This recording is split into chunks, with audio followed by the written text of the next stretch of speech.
वो कहते एक विधाता ही निर्दोष रहा, बाकी सब में कोई ना कोई दोष रहा, बाकी सब में कोई ना। यहां विधाता शब्द से ईश्वर समझना चाहिए। एक ईश्वर ही निर्दोष रहा, बाकी सब में कोई ना कोई दोष रहा, बाकी सब में कोई ना कोई दोष रहा,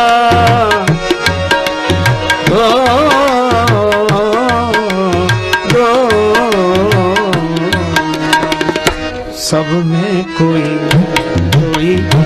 दोष रहा, बाकी सब में कोई ना।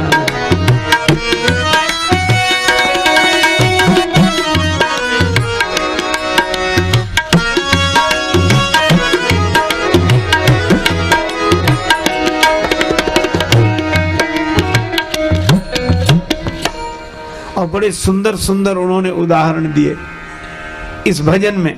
वे कहते हैं महाराज युधिष्ठिर जुआ खेल गए और यहां तक कि दांव पे लगा दिया द्रौपदी जी को, और धर्मराज कहलाते हैं। अच्छा, कई लोगों की ये बात गले नहीं उतरती, बहुत लोग तो प्रश्न भी करते हैं। एक सज्जन हमसे ही कह रहे थे कि महाराज युधिष्ठिर को आप धर्मराज मानते हो? हम उनका मानते क्या, वो हैं? और काहे कि धर्मराज हमें तो अच्छे आदमी भी नहीं लगते। ये अच्छे आदमी का लक्षण है जो जुआ खेल जाए और जुए में इतना भी होश ना रहे कि पत्नी को दांव पर लगा दे, उन्हें आप धर्मराज कहते हैं? हम तो धार्मिक तक नहीं मानते। और ऐसे तर्क देने वाले लोग हैं। तो मैंने उनसे एक ही बात कही कि आप ऐसे सोचो, कोई विद्यार्थी पढ़ रहा हो और 100 नंबर का पर्चा हो और उसके 80 नंबर आ जाएं, तो फेल माना जाएगा कि पास? 16 पास माना जाएगा और अच्छे नंबरों से माना जाएगा। हमने कहा 20 नहीं है। बोले तो कोई बात नहीं, 80 तो हैं। बोले हाँ, ये बात तो पास माना जाएगा। हमने कहा इसी तरह युधिष्ठिर जी तो धर्मराज हैं, वो 20 नंबर काट ले जितने में गड़बड़ी लगी हो तुम्हें।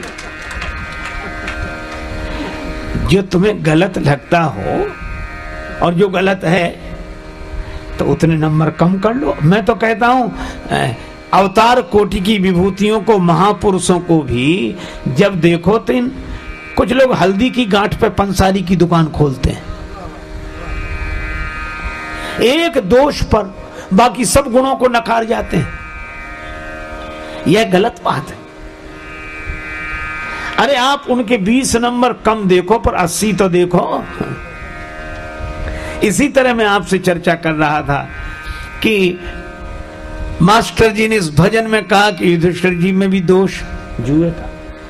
महाराज भर्तहरि राज्य त्याग दिया, वन में विचरण करते थे, एकांत में रहकर वैराग राग रसिक हो गए, आत्मज्ञानी हो गए, भगवत भक्त हो गए, तपस्या में मन लग गया। चांदनी रात थी, जंगल का शांत वातावरण, अकेले भ्रमण कर रहे थे। एक चमकीली चीज रास्ते पे पड़ी हुई दिखाई दी, समझ लिया हीरा है। हाथ बढ़ाया उठाने के लिए, वो चमचम चमकता हुआ हीरा नहीं था, पान की पीक कोई थूक कर चला गया था। तो चांदनी रात में वैसी लग रही थी और जो बड़ी गिलानी हुई, कितना सब छोड़ने के बाद भी हीरे का लालच।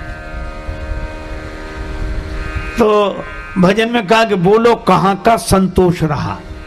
फिर ये कहा बाकी सब में कोई ना कोई दोष रहा, लेकिन अंत में बड़ी अच्छी बात कही, मैंने भी आपको ये वचन सुनाए और सभी के दोष गिनाए, तो मैं भी कहां का निर्दोष रहा।